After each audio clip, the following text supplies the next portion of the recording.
Couche slippers, couche atkisako. Manolotra anao ny Logité. Bijouterie vidy volamena tongava malaky ao amin'ny galerie sy tsara lalàna ao amin'ny premier étage Manolotra ho anao ny Logité. Le centre de formation professionnelle Immédiat vous propose des filières. Inscrivez-vous et soyez le meilleur. Immédiat manolotra ho anao. Gestion management communication droit commerce marketing paramètre ninina fa iano ny prime. Manolotra ho anao. Telma safidiko numéro 1 malagasy manolotra ho anao.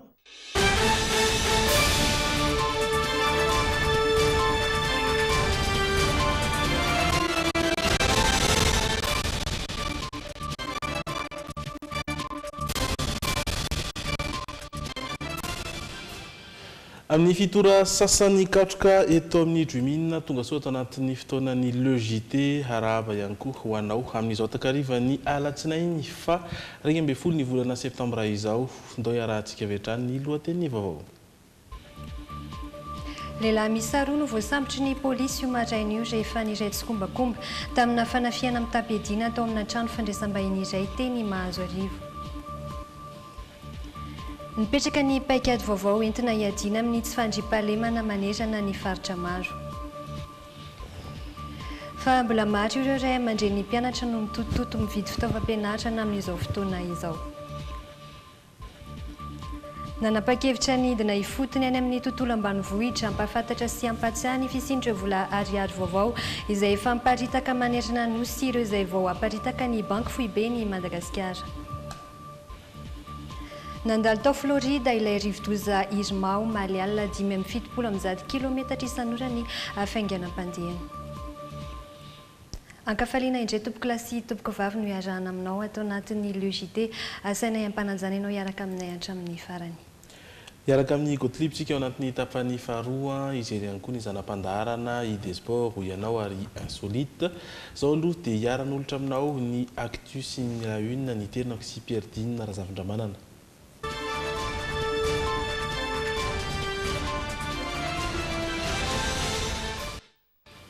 Trangam-piarahamonina niseho teny Mahazo Arivo. Lehilahy miisa roa no voasambotry ny polisy io maraina io rehefa niray tsikombakomba tamina fanafiana amin'ny tapediana tao amina trano fandraisam-bahiny iray ny teny Mahazo Arivo.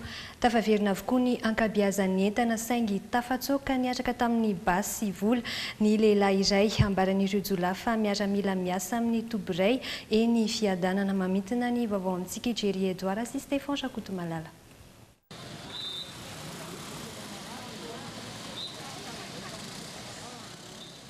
Hatairana ny an'ny ponina tety Ambandirana hitireo polisy marobe niantsona teo anoloan'ny rond-point akaiky ny positra. Tokony ho tamin'ny sivora sasany maraina teo no nijery fiara tsy mataho-dalana iray niantsona teo amin'ny sisin-dalana ireo polisy. Tsy haiko hoe inona ny tena marina amin'ilay izy zany ny tena marina hoe io. Fa ny olona miteny hoe 4-4 very ohatr'izany feo nandeha teo. Tsy haiko na faiza izy teo tsy haiko. Fa aftany dia nidina teo dia teo no nijanona ilay 4-4. Atỳ za vao tonga tamarina hoe nisy 4-4 nijanona teo. Dia efa iny dia veo feno polisy teo zandary ma polisy Zany tsisy olona tao anatin'ilay 4-4 raha tanonao tonga? Tsisy olona tao anaty 4-4 ka. Tsy nahita olona tao anatin'ilay 4-4. Zay ny hitako teo. Tsy misy nahafantatra izay zava-nitrangana teo manodidina.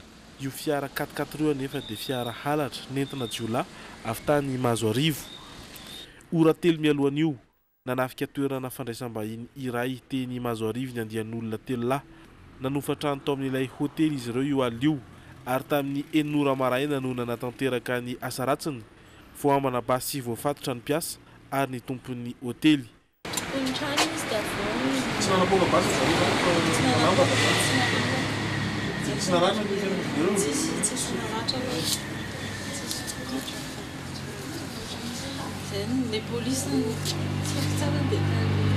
Lasa tamin'izany ny fitaovana sy kojakoja sarobidy rehetra ary mbola nentin'ireo olon-dratsy nitsoaka ihany koa ny fiaran'ny tompontrano. Tsy nitsitsy izay hitany mihitsy izy ireo. Nampandrenesina avy hatrany ny mpitandro ny filaminana vantany voatafitsoaka ireo jiolahy. Teo Ambanidia no tafajanona ireo jiolahy ary nitsoaka niazo ny fasan'ny karana tamin'ny alalan'ny fiarakaretsaka iray. Fanenjehan'ny polisy ny boriboritany faharoa sy ny avy amin'ny unité d'intervention rapide na ny WIR izy ireo ka voasambotra niaraka tamin'ireo entana halatra. tafatsoka niaraka tamin'ny basy sy lelavola tsy voafaritra kosa ny lehilahy iray izay ambaran'ireo jiolahy fa miaramila manamboninahitra sergent miasa eny amin'ny toboray eny fiadanana. Nanohy ny famotoran'ireo polisy ny sampana Elokabevava ary naverina tamin'ny tompony ireo entanana angalarina. Mendrim-piderana ny asan'ny polisy tamin'ity indray mitoraka ity ara-potoana ny antso nataon'ireo niaram-boiny tahaka izany ihany koa ny valiny izay antso izay. Fa tambazotra iray malaza amin'ny alatra fiara ihany koa no tratehaky ny zandarmarim-pirenena fanondroany. Efa niakatra fampanoavana ny herinandro lasa teo mantsizena amin'ny rahalahy ireo no ny alatra sprinter ihany saingina azo fahafahana avokoa ny dimy fa ny iray no nahitra amponja vonjomaika teny tsy hafa ary izao tratra fanondrony nangalatra izao indray. Efa hita ilay fiara ary tratra ihany koa izy dimy rahalahy voaroiroy tamin'ny fangalarana. Miantso ny fahendren'ny fitsarana manoloana ity raharaha ity noho izany ny fianakavian'ny tompon'ilay fiara mitondra ny Antsiprian izay vaovao izay Isonia Andrenirina sy Kasambola manana. Izy dimy rahalahy ireto no voaroiroy tamin'ny fangalarana ity fiara sprinter mangamanga hitantsika amin'ny sary io. Nofaina hitsenana razana teny amin'ny seranam-piaramanidin'ny vato ny 12 jolay lasa teo no tetika nentin'izy ireo namitahany ilay mpamily. Nilaza ireto farany fa taraiky ny fahatongavan'ny sidina mitondra ilay razana ka niteny tamin'ilay mpamily andeha hisotrosotro mandra-piandry izany. Rehefa nijanona tamina toerana mangingina nefa dia teo izy ireo no namonin'ilay mpamily ka nanipy ity farany tany anaty kirihitra. Dia mividy toka zareo dia mividy jus ary rehefa avy eo dia niteny anahy izy hoe asoa etsy alohaloha eo izy ilay tômôbila dia za kosa aloha nandà hoe aleo kosa eto fa eto mba mora sady mazava mba mora matorana an'ilay razana. Dia voatsinety ahako dia nambana n'ilay anankiray niraisina teo an-dotam-penaka hoe ary tsy mety kalao izy izy dia teo amin'izay nanomboka ilay famonoana rehetrarehetra fanondronana antsy tifitra bigibôsy matrax. Taoriany ny velam-pandrika nataon'ny zandary sy ny antso avy amina olona tsara sitrapo dia hita ihany ilay fiara sprinter izay efa namidin'izy ireo 12 tapitrisa ariary tao Mahajanga. Tsara ny manamarika fa efa fandroany amin'ity androany ity izy dimy rahalahy ireto no tratehaky ny zandary noho izay alatra fiara izay. Rajaivina dia ny herinandro lasa teo izy ireo no tratra noho ny fangalarana sprinter iray mampitohy ny Vasakosy sy Ambohidratrimo ary ny ank'izany saingy rehefa niakatra fampanoavana dia nahazo fahafahana ny dimy fa ny iray no nahiditra ponja vonjomaika eny tsy hafa. Ny tianay hotsindrina eto dia voapirofo eto fa efa fikambanana na réseau efa matanjaka ireto olona ireto. Fiara roa sahady zao aloha nefa fantatra fa ry zareo ireo nangalatra azy. Mbola tsy hay ny ankoatran'izay. Tao anatin'ny famotorana sy ny fanadihadiana zay dia niaiky ny fanatotosan'izy ireo izany alatra fiara izany ireto olona voaroiroy izao ireto. Manoloana indrindra dia miantso ny fahendren'ny fitsarana ny fianakaviana tompon'ilay fiara sprinter mba tsy hiverena ny tranga toy izao intsony. Tokony mba handeha amin'ny rariny sy nitsy ny ao amin'ny fitsarana satria mpangalatra efa nanaiky dia mba tsisy hoe io dia hivoaka indray hoe any midikely ray volana any izy. Izay tompoko mba tiana ambara izany. Tiako tsindriana mihitsy n'ilay izy satria ohatra mampalahelo izany raha hoe tena efa nangalatra sprinter anankiray amidy 55 millions nefany dia 130 millions vidiny dia alefalefa fotsiny avy eo satria manana fianakaviana mpitsara zareo, manana olona afaka mamoaka andry zareo. Namafisy ny komandiny zandarmarim-pirenena imerina voany ihany koa fa tokony hitovy ny tatin-dokangy eo amin'ny mpitsara sy ny zandary manoloana tranga toy izao. Satria indraindray mampiravoravo tanana, mety hampiravoravo tanana mpitandro filaminana ihany ny mahita ny vokatry ny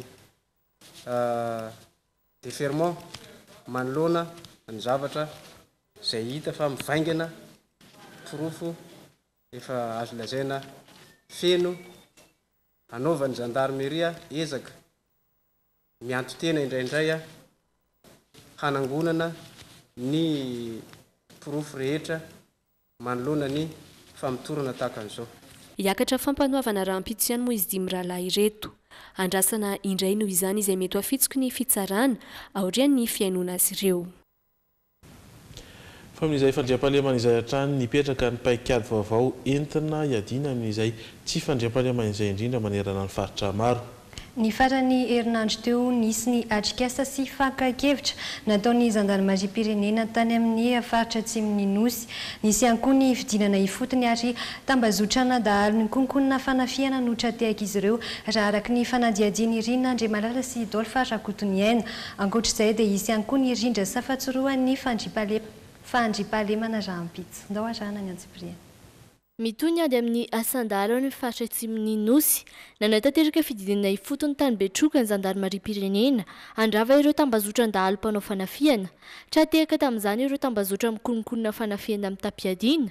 Tratra niaraka tamin'izy ireo ihany koa ny fitaovana fampiasan'izy ireo ary isan'ny maro anisa tamin'izany ny vovoka simika na chlorate de sodium milanja 900 kilao. Raha ny fantatra dia ny vovoka simika no entin'ireo dahalo mamana ireo vodim-bala avy nampiasaina. Ny totany amin'ny faritra atsimo arefana sy Iorombe ny ady amin'ny tsy fandriampahalemana avy eo. Nipetraka ho tanjon'ny tafika izay nitarihan'ny kolonely Manjakavelo Léonard sy ny général Ralter André tamin'ny diany tany atoerana ny amerenana indray fitokisan'ny vahoaka sy ny fiarah-miasa eo amin'ny rotonta. Ny faran'ny herinandro teo hatrany nisy ny ekipan'ny zandarmaria pirenena niazo any Morafenobe, mitovy ny tanjona dia niadiana amin'ireo dahalo sy ny fanadiovana ny anatin'ny zandarmaria. Isy noho izany fiarah-miasan'ny vahoaka isa-paritra sy ny mpitandron'ny filaminana mba hiadiana amin'ny tsy fandriampahalemana izay mahazo vana manerana ny faritra maro eto Madagasikara. Ho fametrahana ireo paikady entina any amin'ny faritra voalaza ireo ary isy ny fivoriana atao eny Ivato Rampitso momba ny fanovana amin'ny sehatra ny fandriampahalemana na ny rindra safatsiroa hanatsarana ny tontolon'ny fandriampahalemana. Ity politika ity izay anisany tafiditra ao anatin'ny politika gouvernemanta paikady natao dinasa. Vaovao ny sosialy ny eo amin'ny lafiny fahasalamana eo amin'ny lafiny ara-toekarena ihany koa izay no arahantsika aorian'ny ireto dokam-barotra ireto.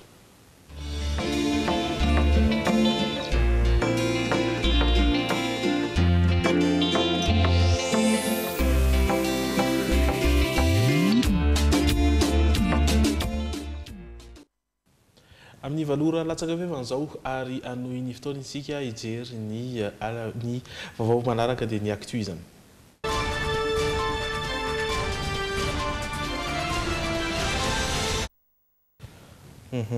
Araka izany dia vaovao ny fanabeazana no anohizantsika ny fotoana. Mbola ireo mpianatra manaraka ny programa mpampianarana vahiny eto Madagasikara ihany hatreto no efa mianatra toy ireo sekoly frantsay sy anglisy. Ireo sekoly tsy miankina samy hafa indray dia manana ny fidiran'izy ireo raha ny eto Antananarivo sy ny manodidina. Tsikaritra kosa nefa rehefa nidina teny an-tseny Miora Mianjatofo sy Anja Rakotoniaina fa mbola maro ireo ray aman-dreny mpianatra no mitotototo mividy fitaovam-pianarana amin'izao fotoana izao. Ndao arahana ny Antsipirian izay vaovao izay. Hatreto mbola ireo sekoly manaraka ny fandaharam-pampianarana avy any ivelany ihany no efa mianatra tanteraka. Mizarazara samy manana ny daty voatokana hidirany kosa ireo sekoly tsy miankina eto Andrenivohitra sy ny manodidina. Ao ireo manomboka mianatra Rampitso, misy amin'ny Alarobia, na ihany koa ireo izay manaraka ny fidirana ara-panjakana, izany hoe amin'ny volana Oktobra mihitsy vao maminavina ny hiditra. Arak'izany, mbola ao anatin'ny fividianana fitaovam-pianarana tanteraka ny ankabeazany ireo ray aman-dreny tojanay tetỳ an-tsena androany. Tena mbola vao hividy mihitsy fa mbola vao avy navaka vakansa dia hiditra Rampitso ny mpianatra dia vao hividy. Vao manomboka mihitsy izay izao mividy fa ny mpianatra kely izao no miditra voalohany dia izy no hividianana. Ho an'ny lova indray, mba hafa-pasiarana anazy tany ampianarana ihany izy no nividy ireo fitaovana rehetra ilain'ny zanany. Dia efa milamy izay ray aman-dreny tsy mila mandeha manotory any amin'ny mpivarotra amin'ny pavillon ohatra hoe couleur firy fa efa zavatra. Amin'ny ankapobeny efa vonona indray ireo ankizy. Ny sekoly tsy miankina hiditra amin'ny ity herinandro ity. Ho azy teto amin'ny 7.5 hektara izao, nisy fanavaozana ireo foto-drafitrasa amin'izao taom-pianarana vaovao izao. Teo ihany koa ny fanofanana ireo mpampianatra. Dia efa vonona ampitany zava-baovao sy ny fanatsarana ny entina nandritrizay fiofanana izay izy na eo amin'ny lafiny français izany na amin'ny matière rehetra. Dia manarakarak'izay ny eo amin'ny resaka foto-drafitrasa ireo hitanareo mbola eo mpikarakarana, soloina ny tableau efa somary simba, amboarina ny latabatra sy ny seza, lokoina ny trano. ankoatra izay tsy ny fanaon'izy ireo isan-taona misy ny fijerena ny fari-pahaizan'ny mpianatra tsirairay vao miditra amin'ny taom-pianarana vaovao toy izao. Vao miditra izay dia manao évaluation zéro. Ny antoniny jerenay ny fahaizan'ny ankizy tsirairay avy hoe aiza no hatsaraina bebe kokoa, inona nanampiana n'ity zazy ity. Dia tsy ankilan'izay ho fanamaivana ny fahasairana mianjady amin'ny ray aman-dreny amin'izao fidiran'ny mpianatra izao, nanolotra kojakoja sy fitaovam-pianarana ho an'ireo mpiasan'ny ministeran'ny adi-tany sy ny fitsinjaram-pahefan'ny minisitra sady praiministra lehibe ny gouvernement androany. Efa fanao ny isan-taona izany ary natao ihany koa ampirisihana ny ray aman-dreny hampiditra an-tsekoly ny zanany.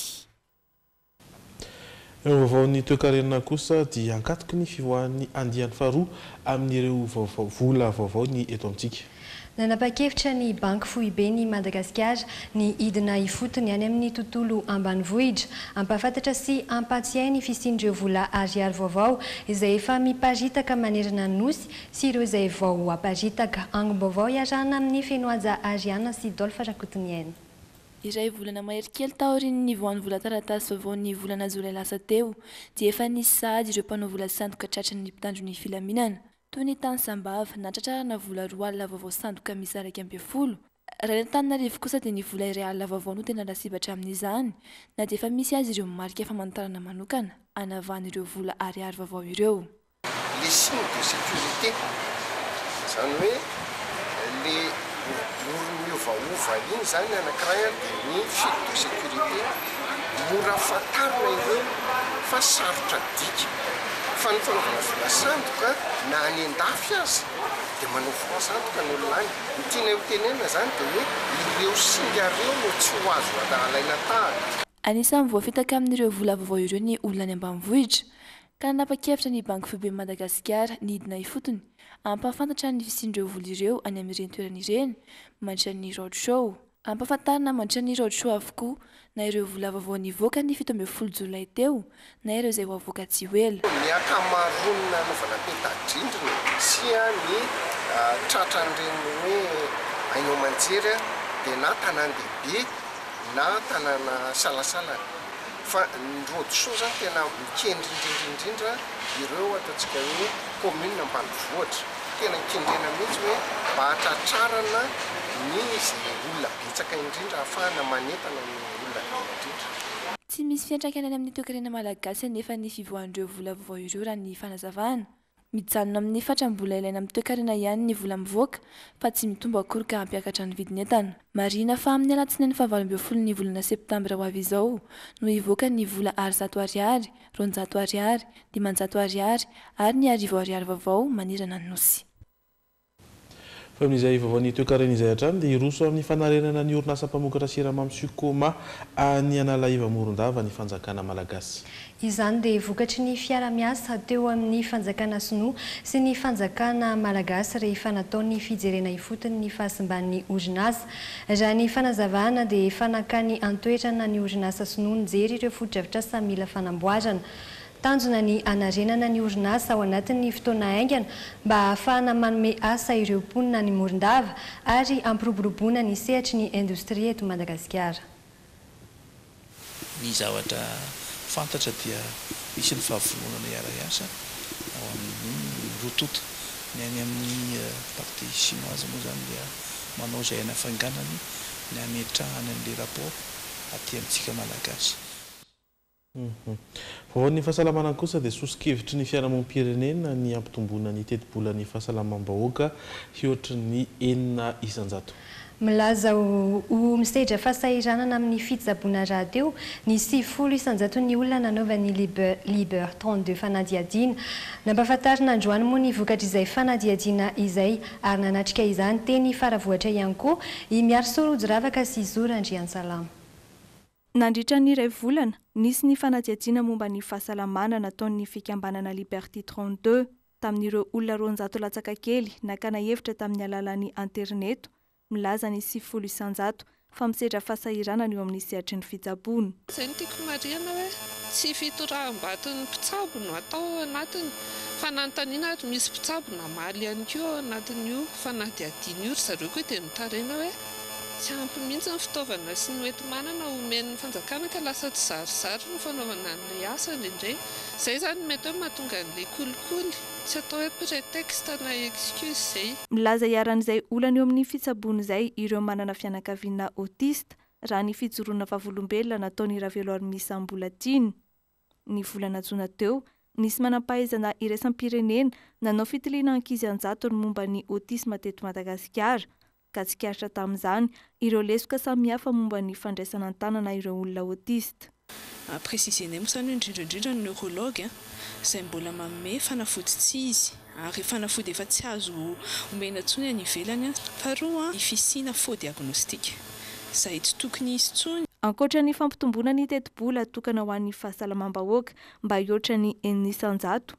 Sosikevitra roson'ny fiarahamonim-pirenena ihany koa ny hanovana ny rafi-pitsaboana eto amintsika. Tokony eken'ny fanjakana malagasy fa ny fiarahamonim-pirenena sy le olona tena ry fotony dia mandray anjara mihitsy izy eo amin'ny izany hoe fanatsarana ny fahasalamana eto Madagasikara. Antenena rak'izany fa isy ny fanapahan-kevitra ho raisin'ny ministera voakasika izany ka ho ampidirina ao anatin'ilay tahirim-pirenena iraisana ho an'ny fahasalamana izay afoizina amin'ny hoe CNSS na Caisse nationale de solidarité santé ny fandraisana an-tanana ny sokajin'olona marefo toy ny olona autiste na ihany koa ireo manana fahasembanana. Fa 10 andro no faharetan'ny atrikasa fanangonana ny tahiry sy antontanisa mahakasika ny loza voajanahary. Loza voajanahary izay matety mpitranga eto Madagasikara ary atahorana ho mitondra fahavoazana eo amin'ny fahasalamam-bahoaka.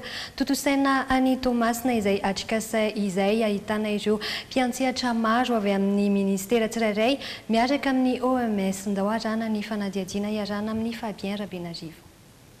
Nanomboka anio ny atrikasa fanangonana tahiry sy antontanisa mahakasika ny loza voajanahary matety mpitranga eto Madagasikara izay atahorana ho mitondra fahavoazana eo amin'ny fahasalamam-bahoaka. Ny tanjona dia ny mba ahafahan'ny vahoaka malagasy miomana sy misoroka mialoha ny tranga goavana teraky ny loza voajanahary. Ohatran'izay manjaka eto amintsika ny aretina peste, ny aretina tazo izay tsy maintsy iomanantsika ary tsy maintsy ananantsika paikady mazava sy matoka ahafahana miaro ny aim-bahoaka. Marina fa i Madagasikara dia anisan'ireo firenena sivy vao ahafantan'ny OMS ho ampiana amin'ny fanatanterahana ny fisorohana ny tranga teraky ny loza voajanahary eo amin'ny fahasalamam-bahoaka ka tombony lehibe ho an'ny faritra tsy nanana ny fisian'izao atrikasa izao aty an-toerana.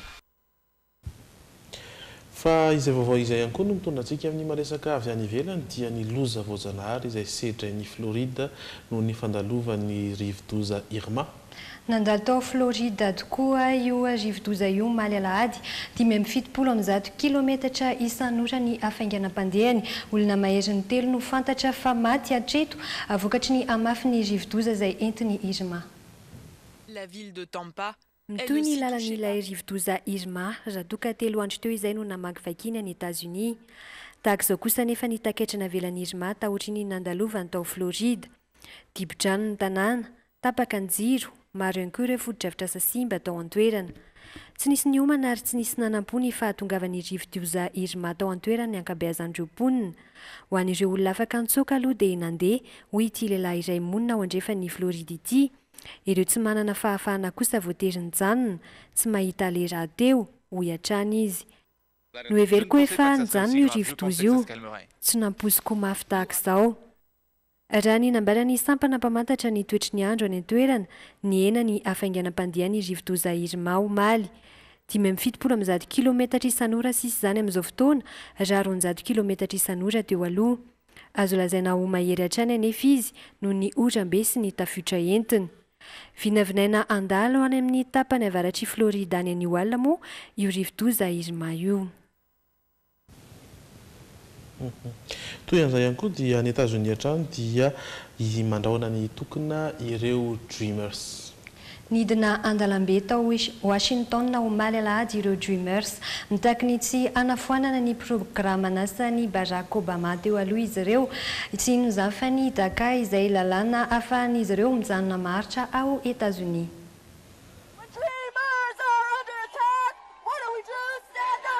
misa valo etsy ireo tanora mifindramona ao États-Unis no fantatra fa tsy manana antota taratasy mazava na ireo antsoina hoe dreamers. Tafiditra tao anatin'ny programan'asany Barack Obama, filoha Amerikanina teo aloha nefa ny fiarovana azy ireo. Programan'asa izay marina fa miaro manokana ireo tanora mifindramona ao an-toerana. Nanambana ny anafoana izay lalàna izay anefa i Donald Trump amin'izao fotoana. Antony dinan'ireto tanora ireto andalam-be omaly manany hoavy mantsy izy ireo. Isany nangatahany ireto dreamers ireto ny fametrahana ny Dream Act na lalàna miaro ny zon'ireo ankizy tsy manana taratasy ara-dalàna ny findramona ao États-Unis.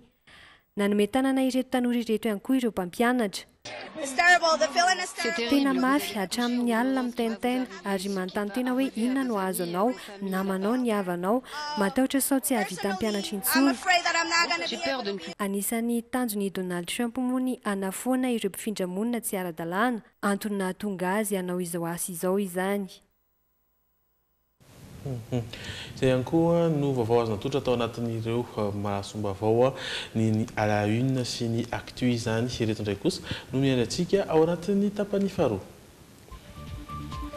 Voahositra ho tompon-dakany Afrika eo amin'ny olotelo miaraka sy fifaninanana tifitra ho an'ny taranjahan-tsipika Ned Bay Madagasikara, isan'ireo arahanao anatin'ny ID Sport izany.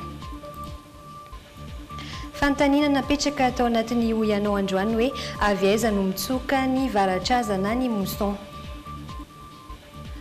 Fa avy antitra 70 taona niteraka ny zanany voalohany no entina aminao ao anatin'ny insolite.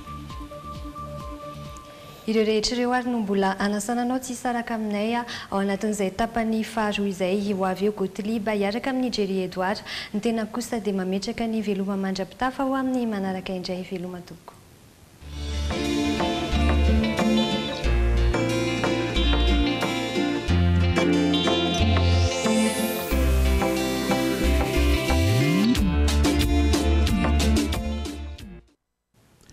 Isaorana ianao mbola miaraka aminay amin'izao fotoana izao amin'ny valo mahery 2 minitra izao ary miditra anatin'ny tapany faharoa tsika miaraka amin'ny Gotliba ihany koa hiaraka anendana sy anome aina izany tapany faharoa izany. Miarabanao? Miaraba latsinainy. Ay, ino le pause? Manao izy. Manao izy. Fa dia lefa aloha zany mahasolavitra mivadika fa rehetra tsy tsara.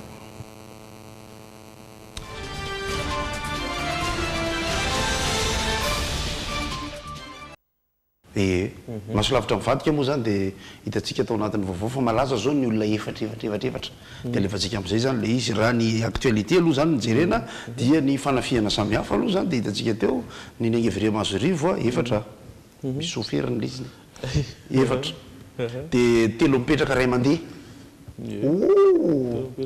fa raha fa tena dinihana le vaovao zany hitantsika eo ihany fa ny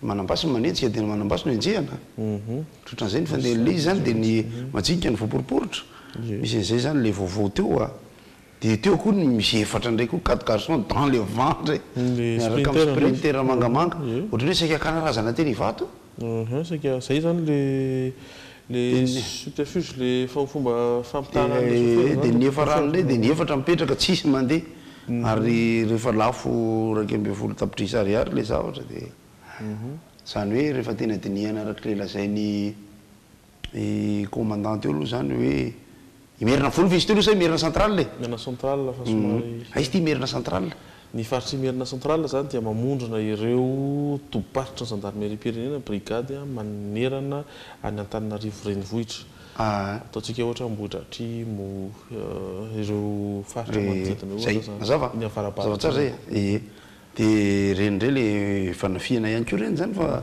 ankolaka fa zay ny zavatra mahakamo aloha fa ny zavatra mahafinaritra kosa dia ny pétanque mazava ho azy avoakantsika ny sary voalohany fa misy mihetsika ny anareo fa tsy mihetsika ny anahy fa dia mekajo miamboninahitra lereo faly amin'ilay sany letsy ary aiza raha tsy lavo hoe mijery ty télé fa mitovy amin'ny laly ty le à droite dia ireo zalahy reo zalahy zany tompon-dakany Afrika rehefa avy tompon-daka eran-tanytsika taty amin'ny palais dia tompon-dakany Afrika tsika tany Tunisie rehefa jerena ny anaran'ny zalahy zany dia itotonona dia igloa dia ivoa dia niavana misy surnom anankiray migologloglo zay koa le anankiray io dia ireo zalahy telo lahy miampy remplaçant anankiray na izy efatra nanao triplety dia ny anaran-dralahy koa zany dia ohatran'ny boule cossonné zany totonina glou je pointe ou je tire zany hoe ifaliana foana dia ty totonina ilana tsina amin'ny sary zany fa le sary kely teo na lehibe azoko totonina rehefa avy nandalo ny afo fandiovana nandritra ny roa taona tsy koa lesy raha totonina fa dia arabaina fa rehefa ho avy amin'ny lakamisatra lahy dia tsy maintsy ho ampitaitsika eto sy ho ampitaina any amin'ny radio sy amin'izay toerana rehetra fa rehefa tompon-daka ny Afrika rangaha dia tompon-daka ny Afrika ninonina taranja tsy olana zany satria nahoana rehefa miakatra Vevosy Kids ny boy-kely gasy dia misy Madagasikara tenitenenina rehefa miakatra terrain manao pétanque ny boy-kely gasy manao masters dia misy Madagasikara tenitenenina champion d'Afrique tsika dia misy Madagasikara tenitenenina miorakoraka foantsika dia faly ao anatin'izay ary dia champion d'Afrique amin'ny tir de précision itotonina dia champion d'Afrique amin'ny triplety ny équipe ny totonina zany hoe inganie fa mba ho ampihavan'ny CFM ihany koa ny fédération ny pétanque sy ny équipe ny totonina satria raha amin'izao fotoana izao jerentsika indray rehefa tsy ny zavatra boribory no tena mandeha tsara dia ny lavalava tsy dia mandeha dia samy mamaky gazety dia mamaky boky dia mijery dia miainitsika momba ndriky fa za aloha rehefa tena nefa rano dia tratra molina amin'ilay izy tenena tsy azoko tsony nefa rano nefa dia tsy tsara foana aloha zany le zavatra satria amin'izao fotoana izao zany dia lasa misy hervelona raha salama sy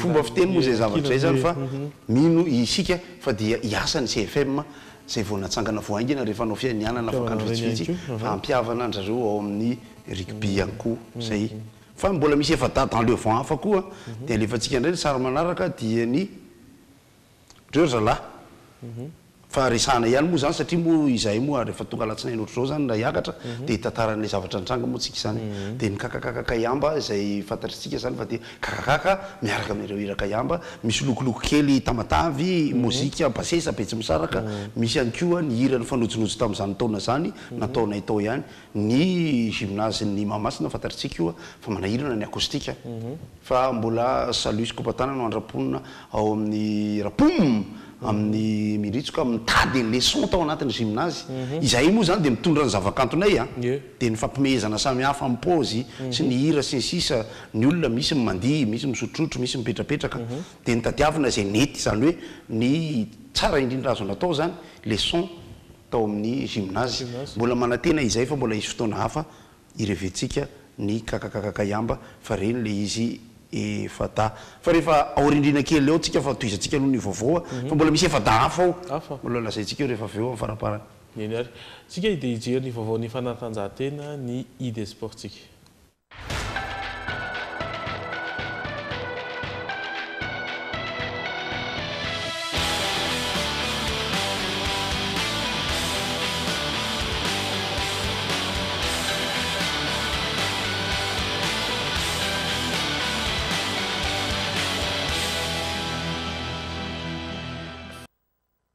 araky ny fanamboaranao teo Gottlieb dia voaosy rao tompon-dakany Afrika eo amin'ny olotelo miaraka sy fifananana tifitra na ilay hoe tir de précision ho an'ny taranja tsipika nety be zany i Madagasikara fantatra ihany koa ireo ekipa tafita ho amin'ny dingana faharoa amin'ny fiadiny izay ho tompon-dakany Madagasikara taranja baolina kitra ary mitady hisy anankirontana indray ny taranja totoandro olimpika isan'ireo vaovao izay isongadina androany ao anatin'ny ID Sport izany vaovao nangony ny Andralaina Andriamasy sy misy sara zavajatovo voaositra tompon-daka ny Afrika ny ekipirena malagasy teo amin'ny taranja tsipika nety be lavindry totonina donga glou ary niavana tamin'isa 17 ny ekipa pirenena tunisianina izay mpampiantrano na dia nampiny ireo mpijery sy mpanoana marobe aza ny tunisianina dia hain'ireo mpilalao malagasy ny tantana ny lalao voaja aloha hatreto ny mahatompon-daka eran-tany farany antsika satria tsy resy mihitsy isika tamin'ireo lalao rehetra natrehana tany Tunisia nasesy ny totonina sy ny ekipa noresena avokoa i Djibouti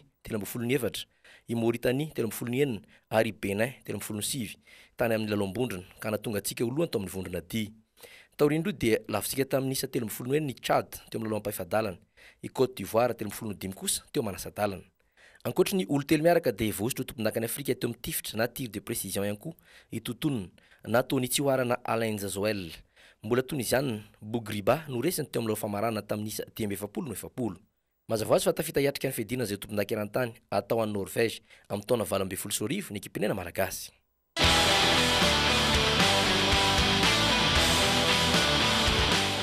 taorindra andro dimy nandritry ny dingana voalohany amin'ny fidirana izay ho tompon-daka Madagasikara dia fantatra avokoa ireo ekipa telo isam-bolona tafita ho any amin'ny dingana faharoa atao ny volana oktobra avy izao.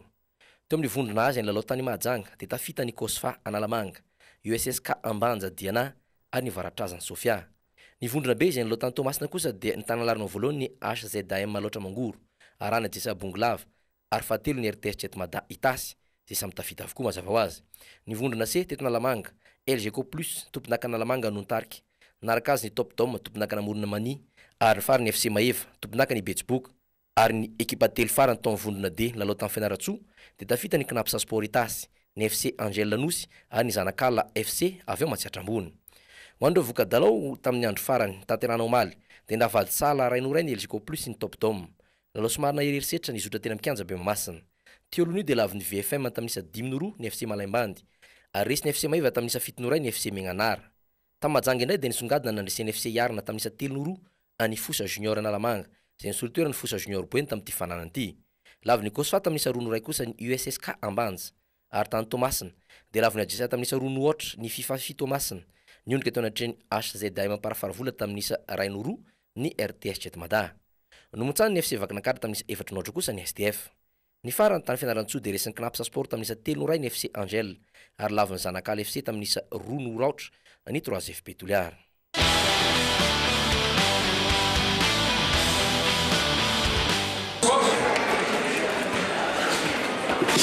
Piady misa fitopolo avy tamina kluba 4-10 no niatriky ity katrokady ho an'ny fidirana izay tompon-daka ny section na Tananarivo Vohitra taranja kickboxing izay natao tetsy amin'ny dojo ny Cospen ambany Gradin Kanjabe Masina ity omaly tontolo andro. Katrokady ho an'ireo sokady C izy ireo izay ny totaly 5-10 teo eo. Na vao sokady ambany aza dia hita soritra sahady ny teknika sy tanjaka ireo piady lahy sy vavy tamin'ity. Tsarakaraka le zoatra ny antony be le championnat fa tena niakatra be daholo ny niveau technique zany le nany ho an'le classeur dia tena hoe tena fa mafy an'le tarandra mihitsy. Mety anton zay. Tsy haiko na hoe be loatra le fanomanana angambany, lavalava le fanomanana dia lasa mivoatra kokoa le niveau technique an'le ankizy zany. Raha ka voalaza ny mpitantana section na Tananarivo Renivohitra trany dia anokanana fotoana sy hitadiavana trano sahaza ho azy ny fananana ho an'ny sokady A.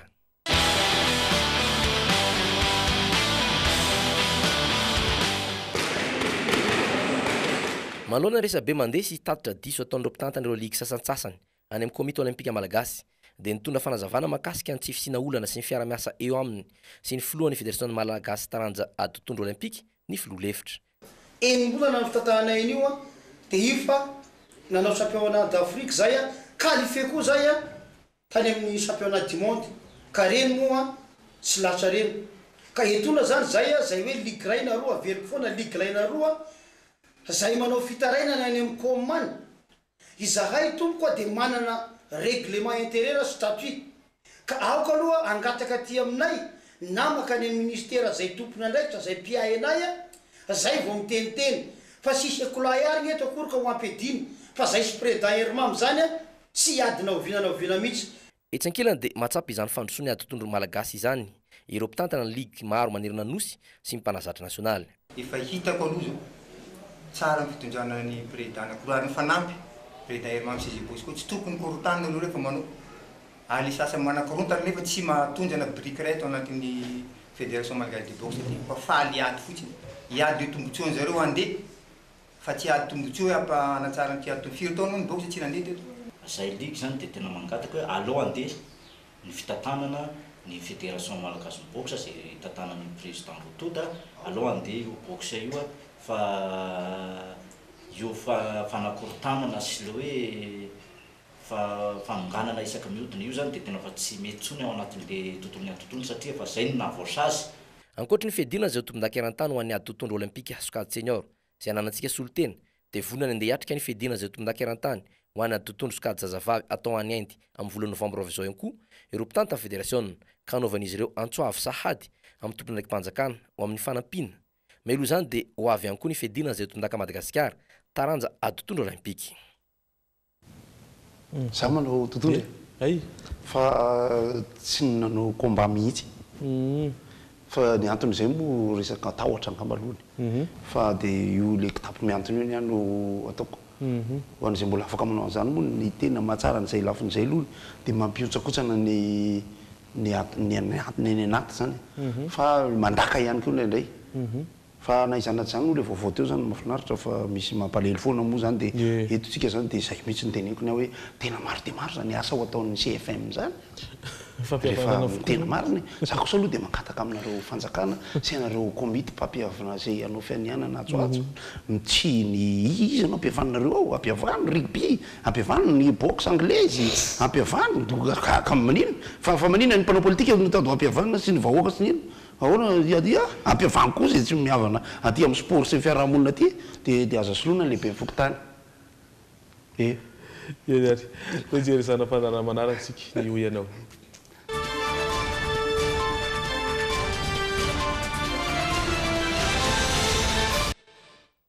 fantanina napetraka tato anatin'ny ho ianao androany ny hoe avy aiza no mitsoka ny varatra azy raha antsika avy hatrany ny valitenin'izy ireo tao anatin'izany fahafantaranao anazy mitsoka vaizaka ny varatraza na ny mousson eto Madagasikara tsy avany atsimo tsy haiko misy aloha fa dia varatraza any Dego moa no misy ny varatraza zany dia ny rivotra avy Atsinanana foana ka mitsoka avy any Atsinanana ny varatraza ny mousson hoe ny mousson mitsoka avy aty Atsinanana Atsinanana varatra varatraza tsy efa nandrefana efa ny varatra Atsinanana mena varatra mitsoka vaiza rivotra mitsoka vaiza ohatra ny tany ety Dego sao ny hainao an'izany ny alizay mitsoka vaiza tena tsy haiko mihitsy ny alizay rivotra misafotofoto zany io tsy dia fantatro hoe avaiza na avaiza fa dia mitsoka eo ny alizay vao ny avy aty andreo fa mantsy ny alizay vao ny ananiny vao ny Atsinanana fa nifaritany Tamatavy inona moa le alizay rivotra tsy mitovy ihany ve ny fivoarandreo zay no tsy haiko mitsoka vaizaka ny varatraza na ny mousson eto Madagasikara tsy haiko mihitsy ary ny alizay tsy dia maharaka an'izay tsy fantako ke ny alizay tena ohatrany tsy fantako mihitsy tena tsy haiko aho marina raha tsy fantatro ary ny alizay tena tsy misy fantatro momba zay alizay io moa zany dia mikiry foantsika amin'resaka hoe ho ianao hoe misy moa ny mimpikevitra tsy mimpikevitra hoe tanina le olona manjary oatra mampalelo izy fa tsy mahay an'le izy oatra zany oatra le unité le société unité des unis ndre mandeha fa le izy kosa le tokony atsapahantsika fiarahamonina atsapahantsika manana mpianatra ampianarina atsapahantsika rehetra kosa fa mitina mbambe culture généraletsika tsy voatery hoe ny any amin'ny arabe dia tsy mahay an'le izy na hoe ny ry nianatra sy oatra zany fa amin'ny ankapobeny ny fahalalana ankapobeny momba zavatra tsotra indrindra rehetra raha ohatra ka tsy voatery zaka dia tsy nahay nianatra kosa le olona tsy nahalalana zany kosa reo tena tsapao tanana eo ianao hoe fa ny mosao sy ny alizay sy ny talio sy ny varatraza zany no fototry ny zavatra ianarana voalohany fa tsara fantatsy hoe ny mousson zao na ny zavady ny varatraza dia fitambarana rivotra mitsoka avy any Azia avy any izy io ary misy fiantraikany aty amin'ny ranomasimbe indiana raha ho an'ny Madagasikara zao dia any amin'ny faritra avaratra andrefana iny no mitsoka ny varatraza ary ny alizay kosa dia amin'iny faritra atsimo Atsinanana iny no itsofana izany alizay izany rivotra roa moa zany tena hita eto amintsika dia ny varatraza na ny mousson ary ny alizay na ilay hoe alizé talio moa zany avy any atsimo hoe ohatra tokantimo fiantsonora avy any atsimo azy fa fanarana rivotra ihany izy ireo fa itsika variana misao sy ny allongy dia lasa tsy haitsika veza ny rivotra eny ary anao ary marana zanam-pandarana aloha sika hijery ny insolite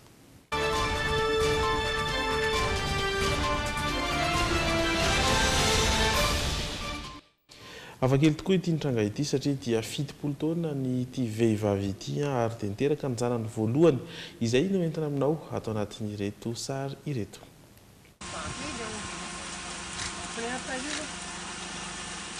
Terabao i Amrista ity no zanany voalohany 70 taona izy no niteraka azy Tsy nanana fahasarotana izy teo ampiterahana raha nambarany na dia 70 taona aza. Tsy nanana fahamenarana raha teo ny tenany raha nanontaniana ireo mpanao gazety. Hiezaka ny hanome izay ilain'ity zaza ity kosa nefa izy mivady na dia efa antitra avokoa aza.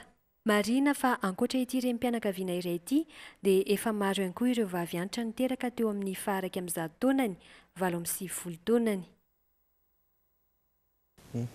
Anendy any zany endimboanjo le izy moa le zaza hitantsika iny ihany izy teraka fa eo amin'ny fitorotoroana sy ny fikarakarana ara-pitiavana tsy maintsy paraingy lehibe foana fa zany fantatritsika tsara fa tany amin'ny baiboly ny tantara taloha dia efa lehibe dia lehibe misy ireo vavy antitra izay nitoejaza tokoa tamin'izany tao anatin'ny tantara Abrahama tantara kristianina sy ny testamenta taloha moa izany antitra navita azy eny ary toa misy mahaleo-peofiry isika godriba andovy hatrany ary anohy ny fotoana marana izany moa zany any orina zay le sara lefako zay indrindra dia ijerantsika ny vinavina ny toetry ny andro.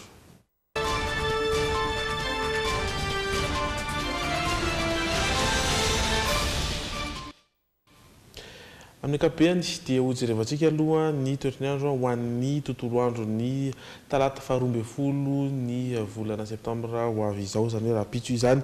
Amin'ny ankapobeny ary dia somary ifanimy ny rahona sy masoandro eto ampovoan-tany ho an'ny Antananarivo sy Fianarantsoa zay ibalika tanteraka izany any amin'ny Antsirabe any.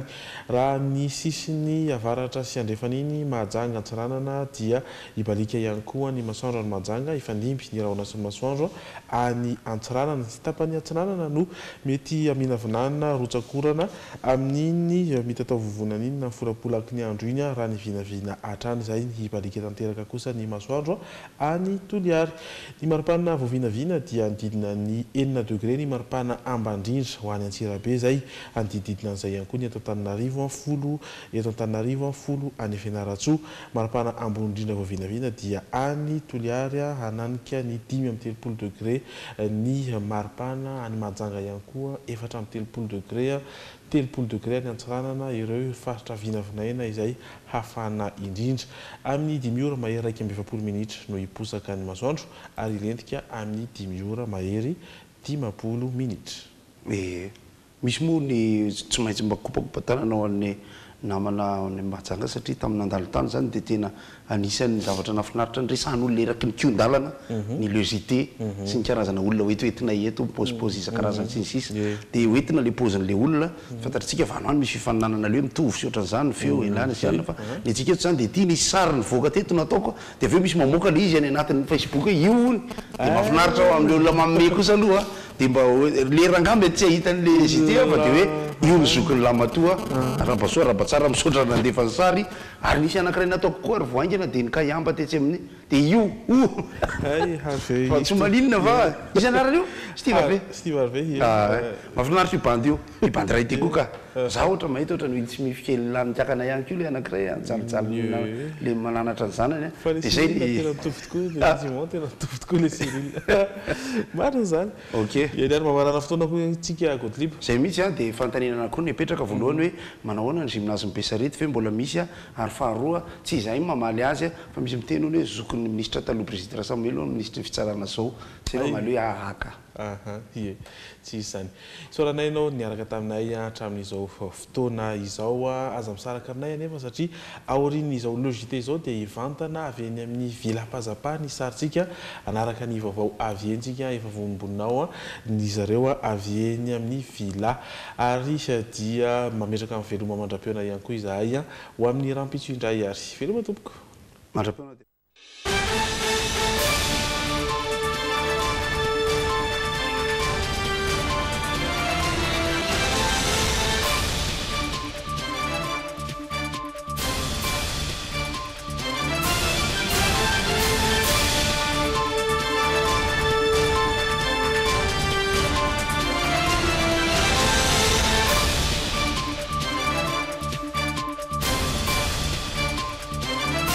Telma, safidiko numéro 1 malagasy nanotra ho anao teo.